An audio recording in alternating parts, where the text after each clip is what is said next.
Before the Champions League semi-final against Barcelona, Inter Milan spent weeks preparing for one player. They studied footage, built tactical plans, and assigned 3 dedicated markers with a single instruction going into that game. Stop lamine yamal. He scored anyway. After the match, Inter's coach Simone Inzaghi stood at the press conference and said something that stopped the room. He said that the most realistic plan he had going into the second leg was simply to stop the ball from reaching Yamal's feet at all.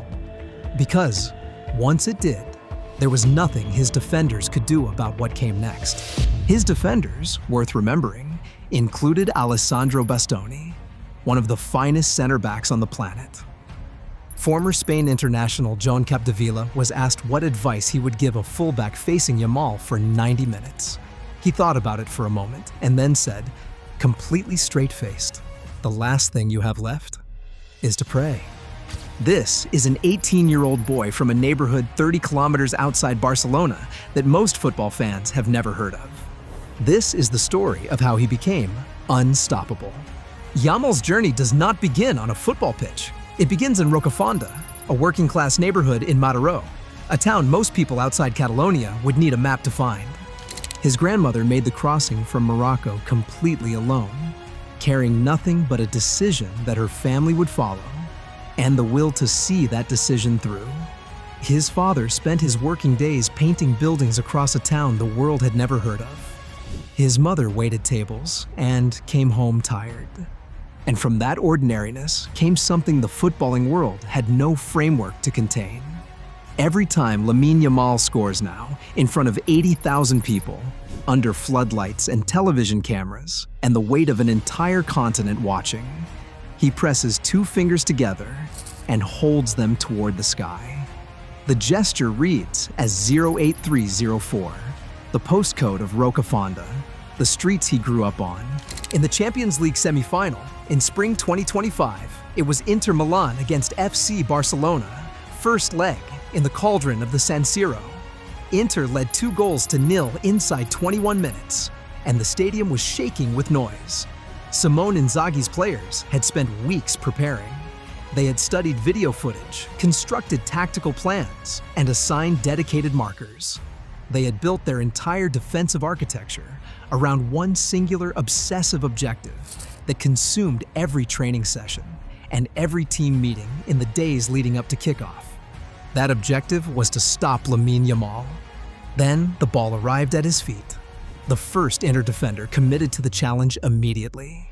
Yamal moved through him using a body feint so economically precise, so completely free of wasted motion, that the man simply stumbled sideways as though the ground beneath him had shifted without warning. A second defender arrived an instant later, having read the situation and adjusted his angle, but he arrived a fraction of a second too late, which in football at this level is the same as arriving an hour too late. And from a tight angle, 20 yards from goal, with the goalkeeper already set and the crowd already rising in anticipation, Yamal curled a left-footed shot off the far post and into the net before the goalkeeper's weight had even begun to transfer. He was 17 years and 291 days old. He had just become the youngest scorer in the history of Champions League semi-finals, breaking a record that had belonged to Kylian Mbappé by nearly a full calendar year. After the match ended 3 goals apiece and the noise finally settled, Inzaghi stood at the post-match press conference and spoke with the weary honesty of a man who had just witnessed something he genuinely did not have words for. He said he had never seen Yamal play in person before that evening. He described him as the kind of talent the sport produces once every 50 years. And then he confirmed what every person who had watched those 90 minutes already understood with complete clarity. His team had committed 3 dedicated players to marking Yamal for the full duration of the match. 3 prepared, elite, tactically intelligent professionals whose singular instruction was to contain one teenager from Rocafonda. It was not enough. Based on everything that followed, it was never going to be enough. Before the second leg, Inzaghi held a press conference at which a journalist asked him directly how he planned to stop Yamal in 90 minutes of football. Inzaghi considered the question with visible seriousness and then gave an answer that was remarkable for its honesty. He said that his most realistic approach was simply to prevent the ball from reaching Yamal at all, because once possession arrived at the teenager's feet, no individual defender in his squad could reliably be expected to win the confrontation that followed. His squad, worth remembering, contained Alessandro Bastoni, who is widely regarded as one of the 3 finest center backs playing the game anywhere on the planet. Bastoni had faced Yamal the previous summer at Euro 2024, and what he said afterward deserves to be repeated with some care. He said, "He was not at this level yet. I was impressed by how much he has improved." The player that Bastoni had found frightening in the summer of 2024 had evolved into something more dangerous still by the spring of 2025. And that evolution showed no sign of approaching any kind of ceiling. Former Spain international Joan Capdevila was asked directly, and without any softening, what a fullback should actually do when faced with Yamal for 90 minutes. He took a moment before he answered, and then he said, with the absolute calm of someone stating an obvious truth, "The last thing you have left is to pray." The fouling statistics that Yamal accumulates are the sport's most transparent admission of helplessness. In the first 6 match days of the 2024-25 La Liga season alone, he was fouled 18 times, which works out to once every 29 minutes of football played. By February of that same season, he had absorbed 48 fouls in total across all competitions. While other players stand and wait for possession, Yamal scans continuously. He reads the full shape of the defensive structure ahead of him, tracking the positioning of every nearby defender, calculating which spaces are about to open based on the movement of the midfield block, and processing all of that information in real time so that by the moment the ball reaches his feet, the decision of where he is going next has already been made. The duel has already been won conceptually before it has physically begun. His compact frame gives him a center of gravity so low that his directional changes carry almost none of the wasted energy that slows other players at the moment of acceleration. While other elite wingers broadcast their intentions through exaggerated shoulder drops and theatrical feints designed to draw a reaction from the crowd and the opposition alike, Yamal communicates almost nothing readable. And the touches he takes near the touchline are not simply about keeping the ball close or maintaining possession under pressure. One touch pulls the weight slightly inward. The next pulls it out. By the third touch, the defender has been displaced twice over and is leaning in entirely the wrong direction. And the burst of acceleration that Yamal releases in that fraction of a second manufactures open space from what appeared moments earlier to be none. In modern football, at the highest level, half a meter of space is the difference between a blocked attempt that deflects out for a corner and a curling left-footed shot that strikes the far post of a Champions League semifinal and lands in the net. That half meter is what Yamal creates every time, with a process that looks effortless because the work that produces it happens at a speed the human eye cannot fully follow. In the calendar year 2025, Yamal completed 285 successful dribbles across Europe's top 5 leagues. That number was nearly double what the second-place player managed across the same competition.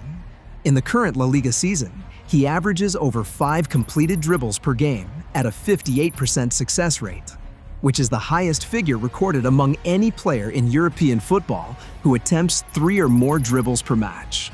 By the time Lamine Yamal turned 18 years old, he had accumulated approximately 74 goal contributions across all competitions. At the identical point in their careers, Lionel Messi had 1, and Cristiano Ronaldo had 9. That means the 2 greatest footballers the sport has ever produced, whose combined careers span well over 2,000 professional matches and more than 1,000 goals between them, had accumulated 10 goal contributions at 18. Yamal had 74. The absurdity of that comparison does not diminish with repetition. Robert Lewandowski, who has scored over 600 career goals and has trained alongside extraordinary talent at the highest level of the game for nearly 2 decades, remembers the specific afternoon when a 15-year-old Yamal walked into his first Barcelona first-team training session.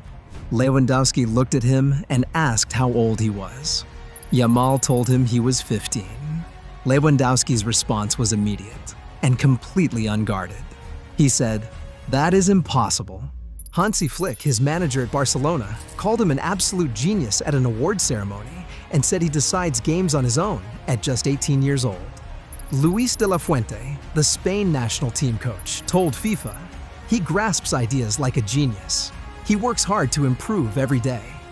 When opposing teams respond to Yamal by committing 2 or 3 defenders to his flank, which every team eventually does because no other approach seems viable, the consequences spread immediately across the rest of the pitch, like water finding its level. Dani Olmo explained the arithmetic before the Champions League second leg, without any hesitation and without any particular pride, as though he were simply stating the obvious. If they double-team him, it means we will have a player free. He has already shown he can play against 1, 2, and 3. No problem.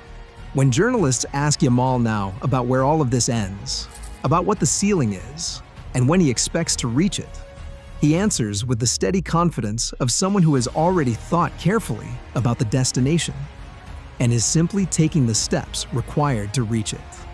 He says that his goal is not to break every record in existence, that he wants to enjoy the game and follow his own path and let the achievements accumulate as the natural result of the work he puts in.